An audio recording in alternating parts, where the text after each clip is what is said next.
नमस्कार दोस्तों, राधे राधे, जय श्री कृष्णा। आज हम सुनेंगे गुरुवार की व्रत कथा। देव गुरु बृहस्पति को बुद्धि और शिक्षा का कारक माना जाता है। गुरुवार को बृहस्पति देव की पूजा करने से धन, विद्या, मान सम्मान, प्रतिष्ठा और कई अन्य मनोवांछित फल की प्राप्ति होती है। धार्मिक ग्रंथों के अनुसार गुरुवार को भगवान बृहस्पति की पूजा का विधान है। गुरुवार के दिन व्रत और कथा सुनने से घर परिवार में सुख समृद्धि बनी रहती है। तो आइए सुनते हैं गुरुवार की व्रत कथा के बारे में। देव गुरु बृहस्पति को बुद्धि और शिक्षा का कारक माना जाता है। गुरुवार को बृहस्पति देव की पूजा करने से धन, विद्या, मान सम्मान, प्रतिष्ठा और कई अन्य मनोवांछित फल की प्राप्ति होती है। धार्मिक ग्रंथों के अनुसार प्राचीन काल की बात है। किसी राज्य में एक बड़ा प्रतापी और दानी राजा राज्य करता था। वह हर गुरुवार को व्रत रखकर दीन दुखियों की मदद करके पुण्य प्राप्त करता था। परंतु ये बात उसकी रानी को अच्छी नहीं लगती थी। वह ना तो व्रत ही करती थी और ना ही दान पुण्य में विश्वास रखती थी। इतना ही नहीं, वह राजा को भी ऐसा करने से मना किया करती थी। एक समय की बात है कि राजा शिकार खेलने के लिए वन गए। घर पर रानी और दासी थी। उसी समय गुरु बृहस्पति देव जी साधु का रूप धारण कर राजा के दरवाजे पर भिक्षा मांगने आए। साधु ने जब रानी से भिक्षा मांगी तो वह कहने लगी कि हे साधु महाराज, मैं इस दान और पुण्य से तंग आ गई हूँ। आप कोई ऐसा उपाय बताएं जिससे कि सारा धन नष्ट हो जाए और मैं आराम से रह सकूं। इतना सुनकर बृहस्पति देव जी ने कहा कि हे देवी, तुम बड़ी विचित्र हो। संतान और धन से कोई दुखी होता है। अगर अधिक धन है तो इसे तुम शुभ कार्यों में लगाओ, जैसे कि कुंवारी कन्याओं का विवाह कराओ, विद्यालय और बाग बगीचों का निर्माण कराओ, जिससे कि तुम्हारे दोनों लोक परलोक सुधर जाएंगे। परंतु साधु की इन बातों से रानी को खुशी नहीं हुई। उसने कहा कि मुझे ऐसे धन की आवश्यकता नहीं है जिसे मैं दान दूं और जिसे संभालने में मेरा सारा समय नष्ट हो जाए। तब साधु ने कहा कि अगर तुम्हारी ऐसी ही इच्छा है तो मैं जैसा तुम्हें बताता हूँ तुम्हें वैसा ही करना होगा। गुरुवार के दिन तुम घर को गोबर से लीपना और अपने बालों को पीली मिट्टी से धोना। राजा से हजामत बनाने को कहना और भोजन में मांस मदिरा का प्रयोग करना। कपड़े धोबी के यहाँ धुलने देना। इस प्रकार 7 बृहस्पतिवार करने से तुम्हारा समस्त धन नष्ट हो जाएगा। इतना कहकर साधु के रूप में बृहस्पति देव जी अंतर ध्यान हो गए। साधु के अनुसार कई बातों को पूरा करते हुए रानी को केवल 3 ही बृहस्पतिवार ही बीते थे कि उसकी समस्त धन संपत्ति नष्ट हो गई। भोजन के लिए राजा का परिवार तरसने लगा। तब एक दिन राजा ने रानी से बोला कि हे रानी, तुम यहीं रहो, मैं दूसरे देश को जाता हूँ, क्योंकि यहाँ पर सभी लोग मुझे जानते हैं, इसीलिए मैं कोई छोटा कार्य नहीं कर सकता। ऐसा कहकर राजा दूसरे देश चला गया। वहाँ वह जंगल से लकड़ी काट कर लाता और शहर में बेचता। इस तरह वह अपना जीवन व्यतीत करने लगा। इधर राजा के परदेश जाते ही रानी और दासी दुखी रहने लगे। एक बार जब रानी और दासी को 7 दिन तक बिना भोजन के रहना पड़ा तो रानी ने अपनी दासी से कहा कि हे दासी, पास ही के नगर में मेरी बहन रहती है, तुम वहां पर जाओ और उससे कुछ ले आओ ताकि थोड़ी बहुत गुजर बसर तो हो जाए। दासी रानी की बहन के पास गई। उस दिन गुरुवार का दिन था और रानी की बहन उस समय बृहस्पतिवार व्रत की कथा को सुन रही थी। दासी ने रानी की बहन को अपनी रानी का संदेश दिया, लेकिन रानी की बड़ी बहन ने कोई उसे उत्तर नहीं दिया। जब दासी को रानी की बहन ने कोई उत्तर नहीं मिला तो वह बहुत दुखी हुई और उसे क्रोध भी आया। दासी ने वापस आकर रानी को सारी बात बता दी। ये सुनकर रानी ने अपने भाग्य को कोसा और उधर रानी की बहन ने सोचा कि मेरी बहन की दासी आई थी परंतु मैं उससे नहीं बोली, इससे वह बहुत दुखी हुई होगी। कथा सुनकर और पूजा समाप्त करके वह अपनी बहन के घर आई और कहने लगी कि हे बहन, मैं बृहस्पतिवार का व्रत कर रही थी। तुम्हारी दासी मेरे घर आई थी परंतु जब तक कथा होती है तब तक ना ही उठते हैं और ना ही बोलते हैं, इसीलिए मैं नहीं बोली। बताओ दासी क्यों आई थी? रानी बोली कि बहन तुमसे क्या छिपाऊं, हमारे घर में खाने तक को अनाज नहीं है। ऐसा कहते कहते रानी की आंखें भर आईं। उसने दासी समेत पिछले 7 दिनों से भूखे रहने की पूरी बात अपनी बहन को बता दी। रानी की बहन बोली कि देखो बहन, भगवान बृहस्पति देव सभी की मनोकामनाओं को पूर्ण करते हैं। देखो शायद तुम्हारे घर में अनाज रखा हो। पहले तो रानी को विश्वास नहीं हुआ, पर बहन के आग्रह करने पर उसने अपनी दासी को अंदर भेजा तो उसे सचमुच अनाज से भरा एक घड़ा मिल गया। यह देखकर दासी को बड़ी हैरानी हुई। दासी रानी से कहने लगी कि हे रानी, जब हमको भोजन नहीं मिलता था तब हम भी व्रत करते थे, इसीलिए क्यों ना इससे व्रत और कथा की विधि पूछ ली जाए ताकि हम भी व्रत कर सकें। तब रानी ने अपनी बहन बृहस्पतिवार के व्रत के बारे में पूछा। उसकी बहन ने बताया कि बृहस्पतिवार के व्रत में चने की दाल और मुनक्का केले की जड़ में अर्पित करें तथा दीपक जलाएं, व्रत कथा सुने और पीला भोजन ही करें। इससे बृहस्पति देव और भगवान विष्णु प्रसन्न होते हैं। और व्रत और पूजा की विधि बताकर रानी की बहन अपने घर लौट गई। 7 दिन के बाद जब गुरुवार आया तो रानी और दासी ने व्रत रखा। वह घुड़साल में जाकर चना और गुड़ लेकर आई और फिर उसने केले की जड़ तथा विष्णु भगवान की पूजा की। अब पीला भोजन की चिंता को लेकर दोनों बहुत दुखी हुई। चूंकि उन्होंने व्रत रखा था इसीलिए बृहस्पति देव उनसे प्रसन्न थे। वह एक साधारण व्यक्ति का रूप धारण कर 2 थालों में पीला भोजन दासी को दे गए। भोजन पाकर दासी तो प्रसन्न हुई और फिर रानी के साथ मिलकर भोजन ग्रहण किया। उसके बाद वह सभी गुरुवार को व्रत और पूजा करने लगी। बृहस्पति देव की कृपा से उनके पास फिर से धन संपत्ति आ गई, परंतु रानी फिर से पहले की तरह आलस्य करने लगी। तब दासी बोली कि देखो रानी, तुम पहले भी इसी प्रकार आलस्य करती थी और तुम्हें धन रखने में कष्ट होता था।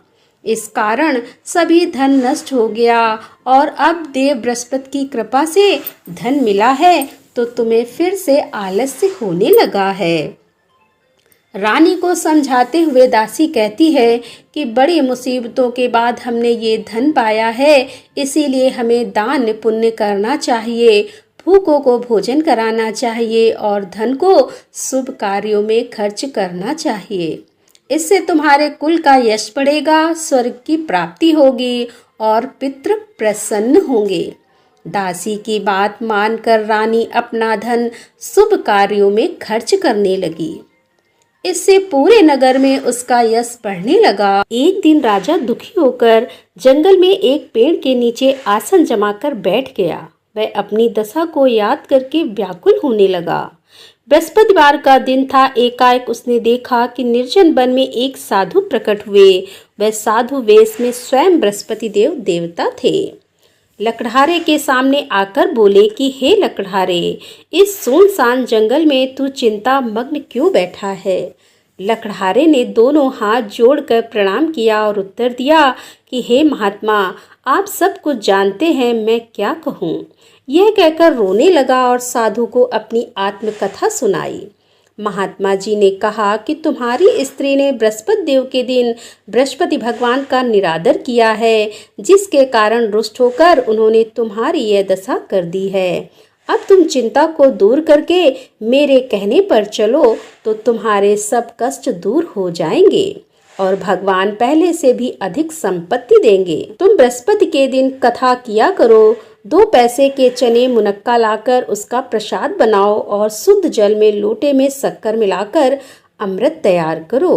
कथा के पश्चात अपने सारे परिवार और सुनने वाले प्रेमियों में अमृत व प्रसाद बांटकर आप भी ग्रहण करो। ऐसा करने से भगवान तुम्हारी सभी मनोकामनाएं पूरी करेंगे।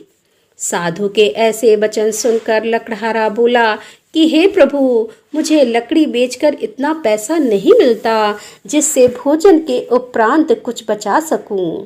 मैंने रात्र में अपनी स्त्री को व्याकुल देखा। मेरे पास कुछ भी नहीं है जिससे मैं उसकी खबर मंगा सकूं। साधु ने कहा कि हे लकड़हारे, तुम किसी बात की चिंता मत करो। बृहस्पति के दिन तुम रोजाना की तरह लकड़ियां बेचकर शहर जाओ। तुमको रोज से दुगना धन प्राप्त होगा, जिससे तुम भली भांति भोजन कर लोगे और तथा बृहस्पति देव की पूजा का समापन भी हो जाएगा। इतना कहकर साधु अंतर्ध्यान हो गए और धीरे धीरे समय व्यतीत होने पर भी वही बृहस्पतिवार का दिन आया। लकड़हारा जंगल से लकड़ी काटकर किसी शहर में बेचने गया। उसे उस दिन और दिन से अधिक पैसा मिला। राजा ने चना, गुड़ आदि लाकर गुरुवार का व्रत किया। उस दिन उसके सभी कलेश दूर हुए, परंतु जब दोबारा गुरुवार का दिन आया तो बृहस्पतिवार का व्रत करना भूल गया। इस कारण बृहस्पति भगवान नाराज हो गए। उस दिन उस नगर के राजा ने विशाल यज्ञ का आयोजन किया था और शहर में यह घोषणा करा दी थी कि कोई भी मनुष्य अपने घर में भोजन ना बनाए, ना आग जलाए। समस्त जनता मेरे यहाँ भोजन करने आए। इस आज्ञा को जो ना मानेगा उसे फांसी की सजा दी जाएगी। इस तरह की घोषणा संपूर्ण नगर में करवा दी गई। राजा की आज्ञा के अनुसार शहर के सभी लोग भोजन करने गए, लेकिन लकड़हारा कुछ देर से वहां पहुंचा। इसीलिए राजा उसको अपने साथ घर लिवा ले गए और ले जाकर भोजन करा रहे थे तो रानी की दृष्टि उसी समय खूंटी पर पड़ी जिस पर उसका हार लटका हुआ था। वह वहां पर दिखाई नहीं दिया। रानी ने निश्चय किया कि मेरा हार इस मनुष्य ने चुरा लिया है। उसी समय सिपाहियों को बुलाकर उसको कारागार में डलवा दिया। जब लकड़हारा कारागार में पड़ गया और बहुत दुखी होकर विचार करने लगा कि ना जाने कौन से पूर्व जन्म के कर्म से मुझे यह दुख प्राप्त हुआ है, और उसी साधु को याद करने लगा जो कि जंगल में मिला था।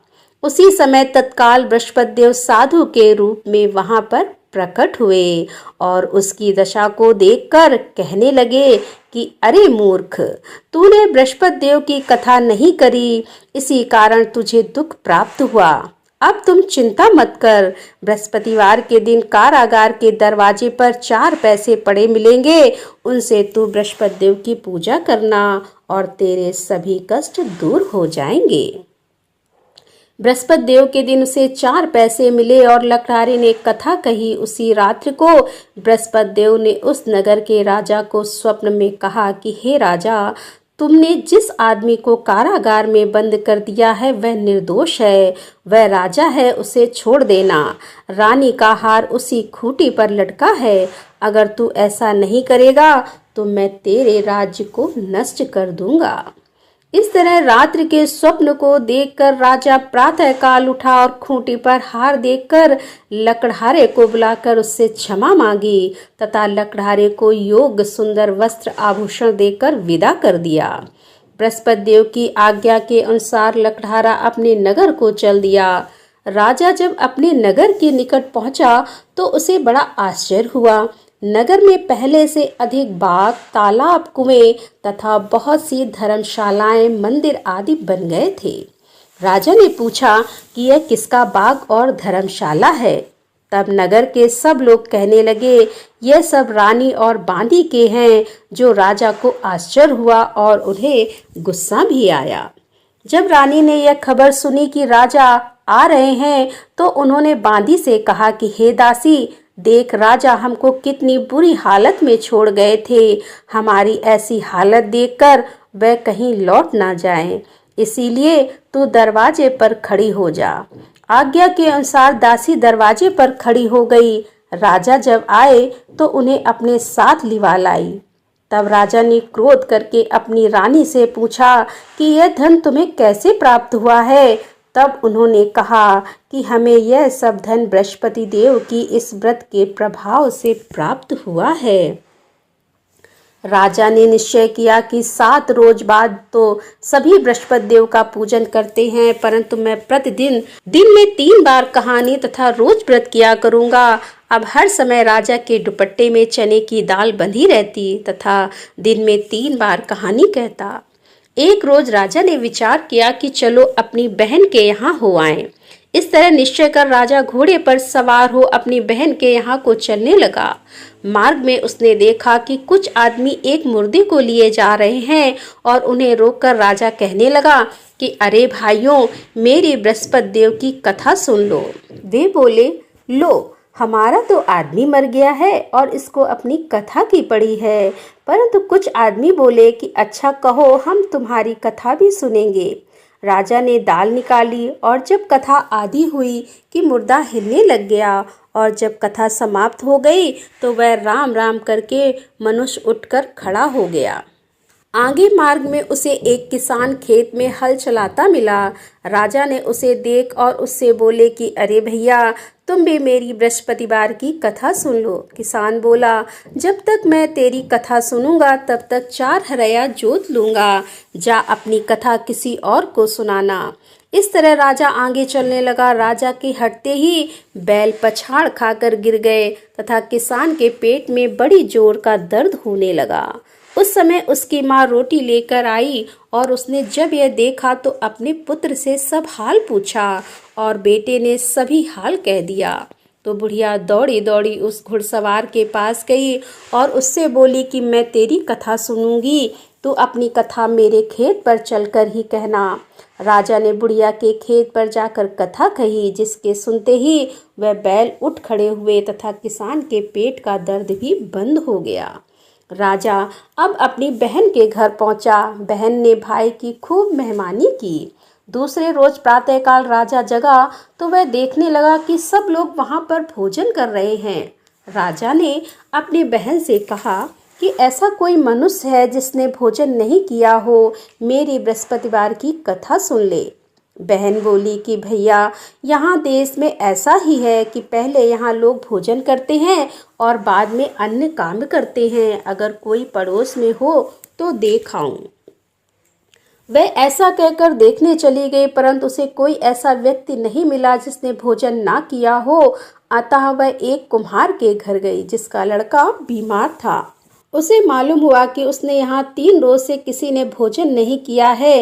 रानी ने अपने भाई की कथा सुनने के लिए कुम्हार से कहा और वह तैयार हो गया। राजा ने जाकर बृहस्पतिवार की कथा कही, जिसको सुनकर उसका लड़का ठीक हो गया। अब तो राजा की प्रशंसा होने लगी। एक रोज राजा ने अपनी बहन से कहा कि हे बहन, हम अपने घर को जाएंगे, तुम भी तैयार हो जाओ। राजा की बहन ने अपनी सास से कहा। सास ने कहा, चली जा, परंतु अपने लड़के को मत ले जाना, क्योंकि तेरे भाई के कोई औलाद नहीं है। बहन ने अपने भैया से कहा कि हे भैया, मैं तो चलूंगी पर कोई बालक नहीं जाएगा। राजा बोला, जब कोई बालक नहीं चलेगा तब तुम ही क्या करोगी। बड़े दुखी मन से राजा अपने नगर को लौट आया। राजा ने अपनी रानी से कहा कि हम निर्वंशी हैं, हमारा मुंह देखने का धर्म नहीं है और कुछ भोजन आदि नहीं किया। रानी बोली कि हे प्रभु, बृहस्पति देव ने हमें सब कुछ दिया है, वह हमें औलाद अवश्य देंगे। उसी रात को बृहस्पति देव ने राजा से स्वप्न में कहा कि हे राजा, उठ, सभी सोच त्याग दे, तेरी रानी गर्भ से है। राजा की यह बात सुनकर बड़ी खुशी हुई। 9वें महीने में उसके गर्भ से एक सुंदर पुत्र पैदा हुआ। तब राजा बोला कि हे रानी, स्त्री बिना भोजन के रह सकती है पर बिना कहे नहीं रह सकती।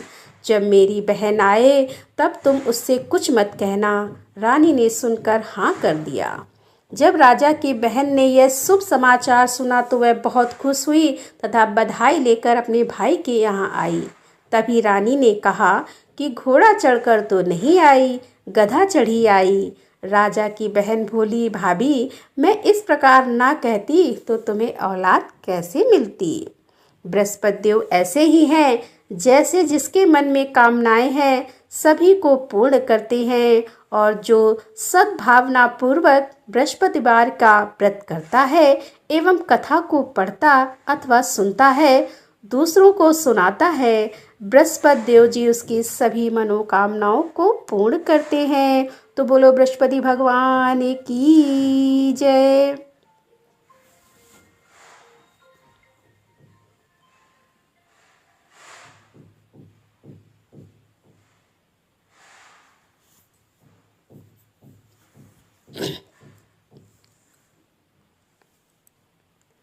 भगवान बृहस्पति देव उसकी सदैव रक्षा करते हैं, और संसार में जो मनुष्य सद्भावना से भगवान जी का पूजन व्रत सच्चे हृदय से करते हैं तो उनकी सभी मनोकामनाएं पूर्ण करते हैं।